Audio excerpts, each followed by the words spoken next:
Olá, amigos da TV Atualidades do Direito, tudo bem?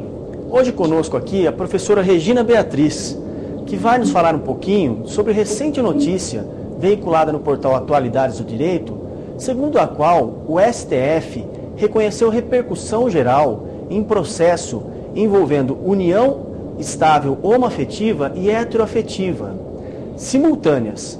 Professora, isso é possível? Bom dia, ou boa tarde, ou boa noite a todos, né? Dependendo do horário que estejam assistindo a esta entrevista, ou enfim, a estas explicações sobre as uniões simultâneas. No Supremo Tribunal Federal está em tramitação um recurso extraordinário, que é o recurso extraordinário número 669465 do Espírito Santo, em que se discute a respeito da existência ou não de direitos previdenciários no concubinato. E o STF já decidiu que a matéria tem repercussão geral e, portanto, será efetivamente julgada pela instância máxima. Essa questão se liga, obviamente, a essa polêmica que tem, hoje em dia, sido ainda maior a respeito dos direitos ou não das uniões simultâneas ou concorrentes. Isso também é utilizada para as uniões simultâneas, uma outra expressão que se chama poliamor. Os psicólogos usam essa expressão poliamor. O que significa isso? Significa, no plano de relações interpessoais amorosas, de natureza poligâmica, em que se defende a possibilidade de relações íntimas e duradouras com mais de um parceiro simultaneamente. Na área psicológica, não temos, obviamente, nenhuma observação a fazer. Não vamos discutir aqui o plano dos afetos, dos gostos, das preferências, não vamos discutir as emoções, não vamos discutir esse chamado poliamor. No entanto, no plano jurídico, temos o que dizer sim. Dois casamentos não podem coexistir. Isto se chama bigamia, tanto é um ilícito civil, que gera inclusive a nulidade do segundo casamento, como é crime, configura crime a prática de bigamia. Assim sendo, como é que se pode defender que uma relação de concubinato que concorre com um casamento possa gerar efeitos jurídicos? Isto, evidentemente, contraria todo o nosso ordenamento jurídico e contraria a vontade da nossa sociedade. Por quê? Não há como considerar válida qualquer tipo de relação que não seja monogâmica, que seja, portanto, concorrente com o casamento. Concubinato não gera efeitos jurídicos, não pode gerar efeitos jurídicos de direito de família e, portanto, não pode gerar efeitos jurídicos de direito previdenciário. Uma relação que é extraconjugal, que efetivamente concorre concomitantemente, por isso uniões simultâneas, com o casamento. Se houver separação de fato, mesmo que não haja separação de direito no casamento, a situação muda totalmente de figura.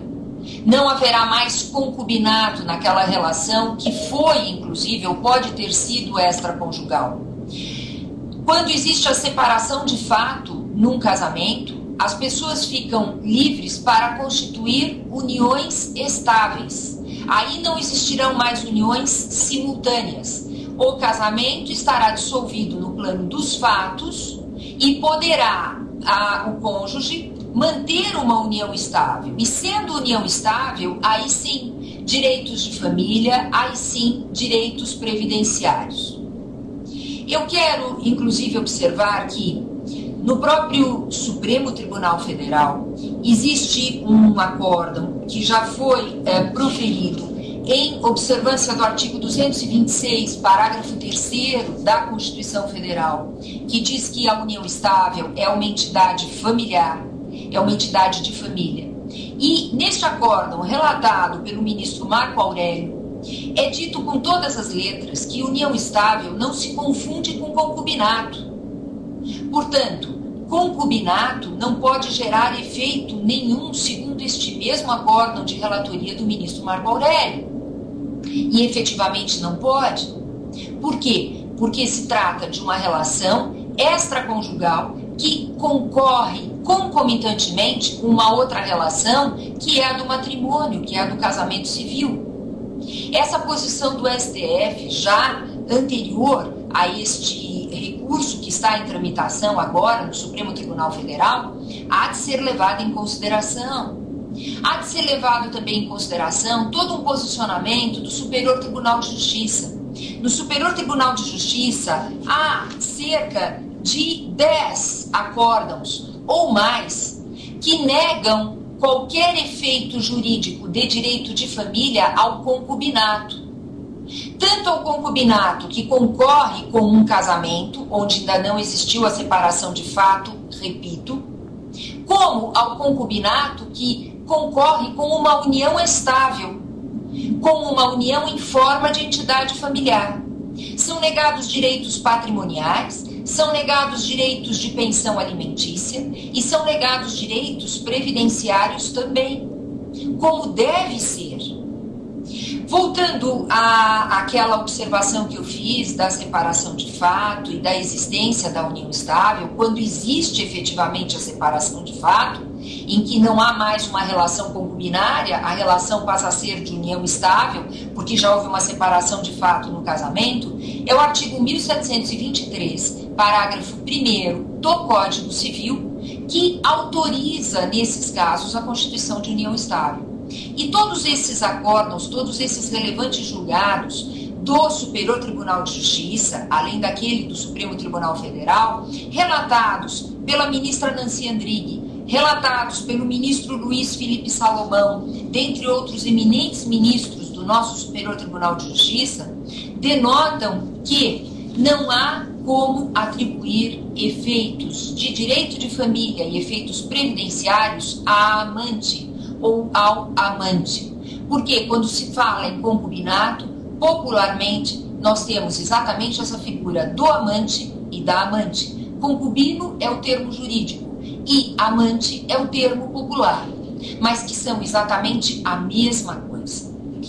A gente pensar em direitos previdenciários à concubina significa dividir uma previdência social entre a esposa legítima e a amante, o que não faz nenhum sentido. Não faz nenhum sentido para o nosso ordenamento jurídico. E aqui eu gostaria de observar, Anderson, o seguinte, que nós temos no concubinato uma ideia que às vezes a doutrina, se não algumas vezes a doutrina coloca, sobre a possibilidade de ser uma união de boa-fé, como se o concubino ou a concubina não soubesse que existe um casamento com o qual está concorrendo, de modo que existiria uma outra união de casamento simultânea. Hoje em dia, com as comunicações, as redes sociais, os meios de transporte, esse contato real e virtual que pode ser estabelecido com muita facilidade, falar em união simultânea putativa, que seria esta de boa fé, para fazer com que esta união gerasse efeitos, é uma utopia, né? Quer dizer, é algo irreal, né?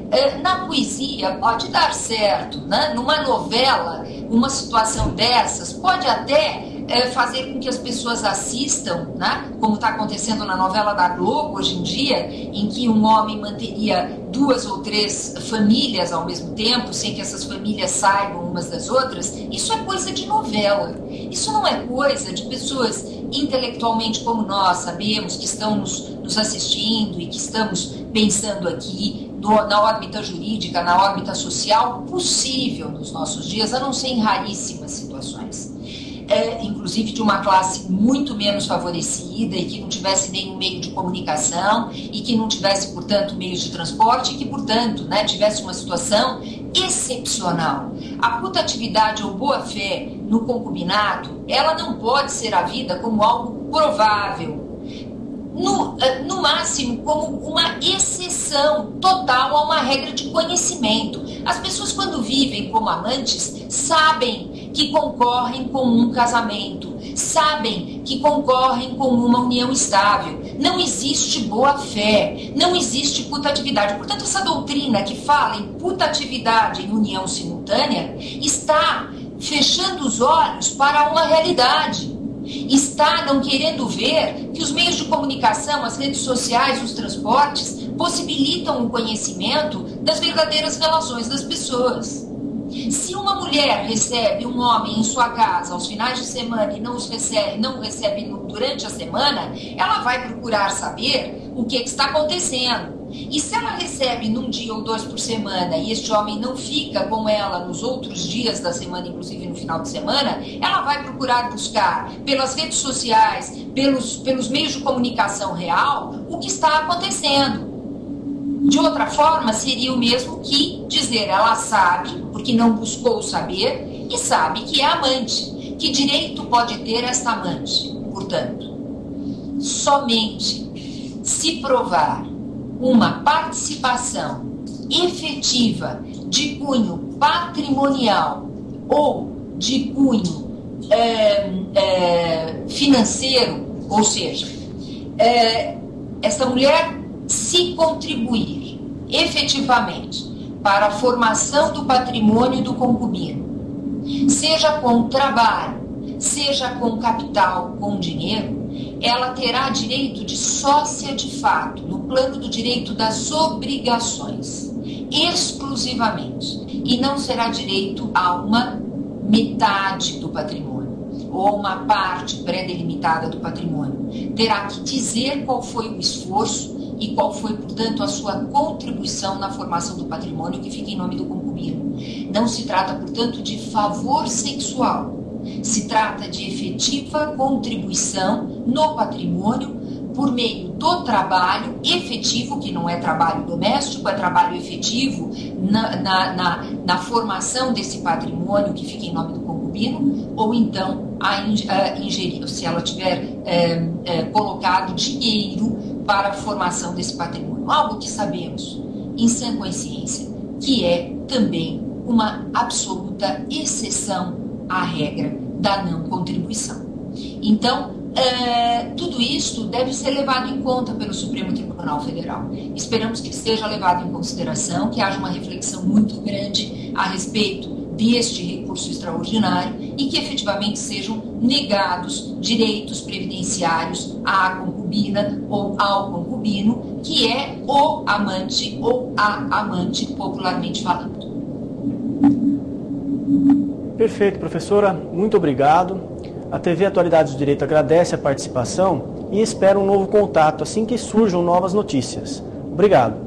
Com muita satisfação, estarei sempre ao dispor do TV Atualidades. Sucesso a todos. Obrigada.